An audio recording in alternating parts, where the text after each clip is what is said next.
Let me set the scene for you, because the sheer scale of what happened in the last 24 hours demands it. For 21 consecutive hours, the longest single negotiating session between the United States and Iran in modern history, and the first face-to-face talks since the Islamic Revolution of 1979, the two delegations sat across a table in Islamabad, Pakistan, and tried to end a war that has killed more than 3,000 people in Iran, 2,020 in Lebanon, 23 in Israel, and dozens across the Gulf states. For 21 hours, JD Vance, Steve Witkoff, and Jared Kushner faced off against Iranian Foreign Minister Abbas Araghchi and Parliament Speaker Mohammad Bagher Ghalibaf, with Pakistan's Army Chief Asim Munir in the room as mediator. For 21 hours, the world held its breath, and then it ended, with no deal, with a thumbs-up boarding a plane, with a Truth Social post announcing a naval blockade, and with the United States Navy already in the Strait of Hormuz, mine clearing on one side, blockade orders arriving on the other, and Iran's Revolutionary Guard threatening to deal severely with any military vessel that moves through its waters. This is not the end of a negotiation. This is the beginning of a new and more dangerous phase of a war that has rapidly evolved from a series of small escalations into the defining geopolitical crisis of the 21st century, a precursor for a conflict that could close two of the world's most critical shipping lanes simultaneously and reshape the global energy order for a generation. What happens next could fundamentally change everything, and the world is simply not ready for what's coming. Welcome. What you are about to watch is a full strategic autopsy of the Islamabad talks. What happened inside that room, why it failed, what the naval blockade actually means legally and militarily, and where this war goes from here. We are calling today's briefing Operation Blockade, because that is precisely what has been declared.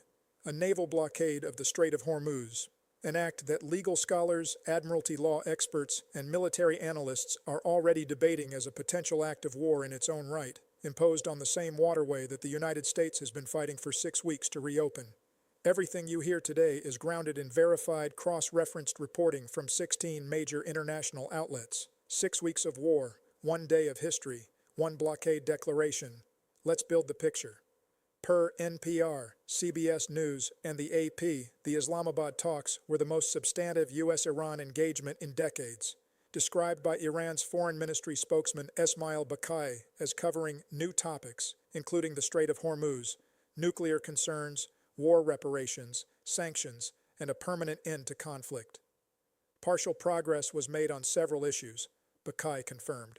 But on 2 or 3 important issues, gaps remained unbridgeable. The nuclear question was the deepest of them. Per Vance's public statement after leaving Islamabad, the core American demand was explicit and non-negotiable. We need to see an affirmative commitment that they will not seek a nuclear weapon. We haven't seen that yet. Iran's position, equally explicit, was that uranium enrichment is an inalienable sovereign right, a position its foreign minister Araghchi had defended through every nuclear negotiation going back to the original JCPOA in 2015.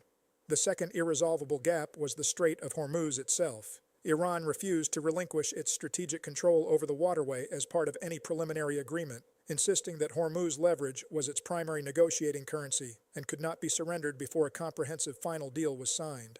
Per time, the U.S. position was that continued Iranian control over Hormuz was a non-starter. Per CNN, Iranian negotiators were aware the leverage the strait is providing them and refused to submit to demands to reopen the waterway until a final deal was reached. A third complicating factor was Lebanon. Iran entered the room with the explicit position that any permanent deal must include an end to Israeli strikes on Hezbollah. The United States continued to maintain, per Vance's own pre-talk statements, that Lebanon was not included in the ceasefire. That disagreement, never resolved, shadowed every hour of the 21. I want to be honest about something that the diplomatic framing around these talks obscures. Both sides came to Islamabad with non-negotiable red lines that they announced publicly before the talks began. The U.S. publicly demanded Iran abandon nuclear enrichment. Iran publicly insisted on retaining Hormuz control and a Lebanon ceasefire. When you enter a negotiation with non-negotiable positions on the issues that matter most to both sides, and you announce those positions to the press before you sit down, you are not negotiating. You are performing negotiation for domestic audiences. The 21 hours were real. The exhaustion on both delegations' faces was real, but the architecture of failure was baked into the structure of the talks before the first handshake happened.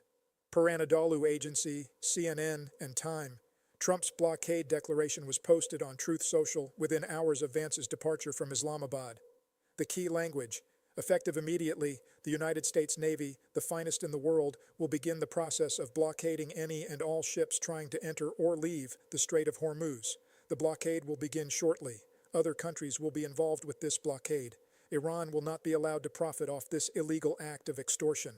Let's parse this with precision because each word carries strategic weight.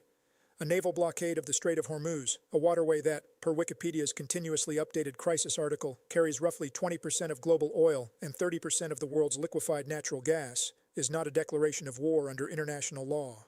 But under the UN Charter and centuries of admiralty law, a blockade of a neutral shipping lane can be considered an act of war by the blockaded nation.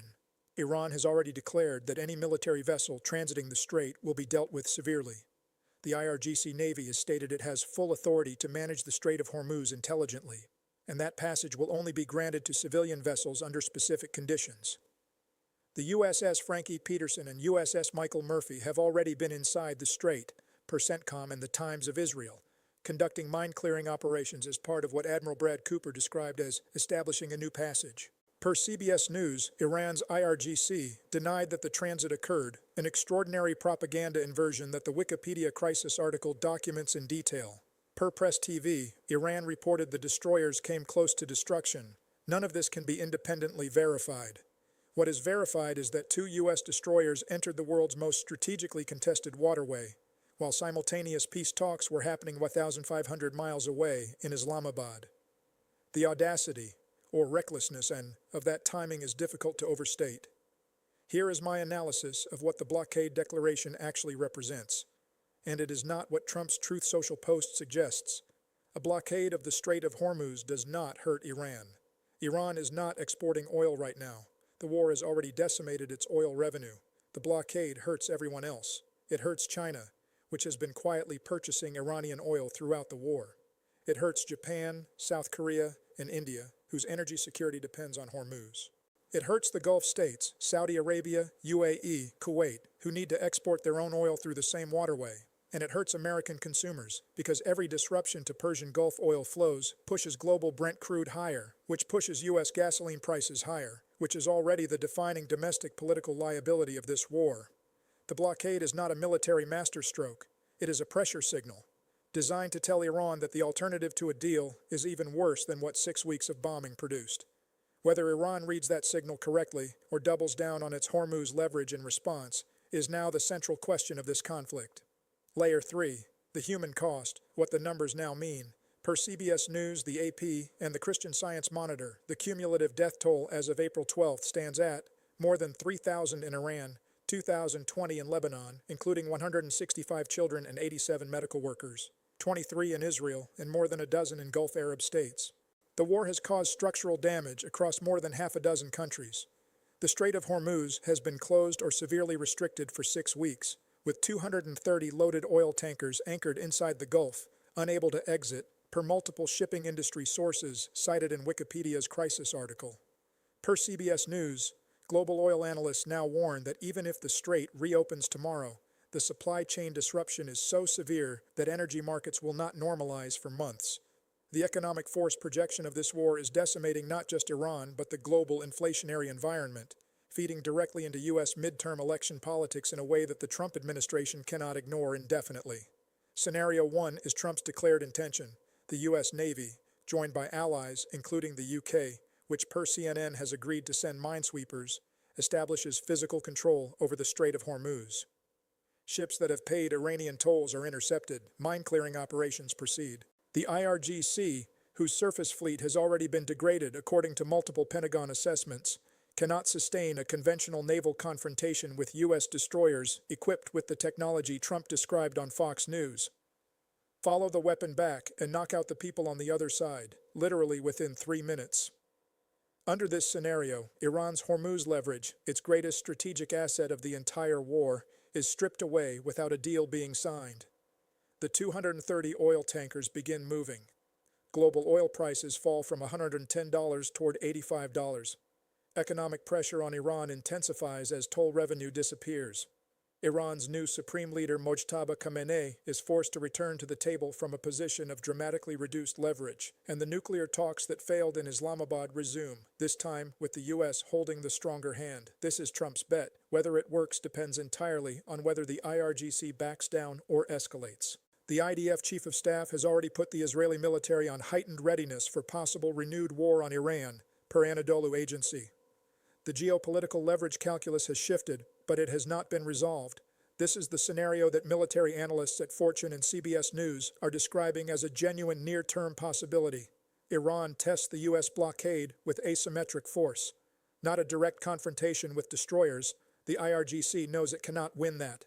But a drone swarm attack on commercial vessels attempting to use the Safe Passage CENTCOM has announced, or a mining incident that sinks a tanker, or an attack on a minesweeper from an IRGC submarine, a category of threat that the Wikipedia crisis article notes has received insufficient attention. This is the asymmetric approach in its most concentrated form. Iran does not need to defeat the U.S. Navy. It needs to make the blockade too costly to maintain. One successful IRGC attack on a U.S. minesweeper, one American sailor killed in the Strait, transforms the entire political calculus in Washington. The 2026 midterm elections are 7 months away. Casualty sensitivity in wartime is a decisive moment for any administration. If you want to track every development of this blockade, every ship transit, every IRGC statement, every diplomatic signal, subscribe to this channel right now. We are covering all of it. Now, Scenario 3. Scenario 3 is the one that neither Tehran nor Washington has publicly named yet, but which both sides' strategic planners have almost certainly modeled: a de facto international maritime administration of the Strait of Hormuz, not owned by the U.S., not owned by Iran, managed by a multilateral force, the U.S., UK, France, and Gulf states, under a UN Security Council resolution that China might not veto if the economic disruption to its own energy imports reaches a critical threshold. This is preceded by the blockade serving its purpose as leverage. Iran, recognizing that it cannot sustain the Hormuz closure indefinitely against a coordinated international maritime force, accepts a permanent reopening, but as part of a comprehensive framework that includes sanctions relief, nuclear monitoring, and a Lebanon ceasefire. The Strait becomes, in effect, an internationally managed commons, de-weaponized as a bargaining chip by both parties. This is the most stable long-term outcome. It is also the one that requires the most diplomatic architecture and the most time to construct. Pakistan's Foreign Minister Dar has already said he will facilitate new dialogue in the coming days. That door is not yet closed. This is the scenario nobody wants to say aloud, because saying it might accelerate it. Per Wikipedia's crisis article and the IRGC's own public statements, Iran has repeatedly hinted at its ability to extend the Hormuz crisis to the Bab el-Mandeb Strait, the narrow passage between Yemen and the Horn of Africa through which 30% of global container traffic and 6% of seaborne oil transits the Red Sea and Suez Canal. If the U.S. blockade provokes a full Iranian escalation rather than a retreat to the negotiating table, the Houthis, who have been conspicuously restrained since the February 28th U.S.-Israel strike on Iran, could be reactivated. 2 choke points closed simultaneously. 20% of global oil from Hormuz, 30% of container shipping from Bab el-Mandeb. The global economy does not have a contingency plan for this. No rerouting option is remotely sufficient. Russian President Vladimir Putin, who per fortune called Iran's president to offer mediation, sits in an extraordinarily advantageous position if Western energy architecture fractures completely. China, managing the UN Security Council's response, has every incentive to let the crisis deepen before offering a solution on its own terms. This is the audacious play, the one that changes the world permanently, and it is on the table because Iran still has the proxies, the minds, and the strategic depth to execute it. The juice versus the squeeze, one final time. The juice of the Islamabad talks, even in failure. The US and Iran sat in the same room for the first time since 1979. They agreed on some issues. A final offer was transmitted. A channel of communication, through Pakistan, remains open. Per Vance's own words, "We leave here with a very simple proposal. We'll see if the Iranians accept it." That is not a closed door. That is a conditional one. The squeeze of what has followed. A naval blockade declared on the world's most important energy chokepoint. The IDF on heightened readiness for renewed war. Lebanon's death toll past 2020. Iran's IRGC threatening to deal severely with any military vessel in its waters. An energy market already battered by 6 weeks of disruption, now facing the prospect of an indefinite naval confrontation in the strait itself. Let me give you my honest assessment as a reporter who has tracked every hour of this war. The Islamabad failure was not a surprise. The nuclear question was always the unmovable object. The surprise is the speed of the escalation that followed. A blockade declaration within hours of talks collapsing. Destroyers already in the strait. The IDF on war footing. This is how wars restart, not with a grand declaration, with a thumbs up boarding a plane, and a Truth Social post, and 2 destroyers that were already in the water. The biggest maritime confrontation since the tanker war of the 1980s is beginning right now, and every single one of us, through our energy bills, our grocery prices, our supply chains, will feel what happens next. Subscribe, share. The people around you need to understand what is actually unfolding before the next escalation arrives.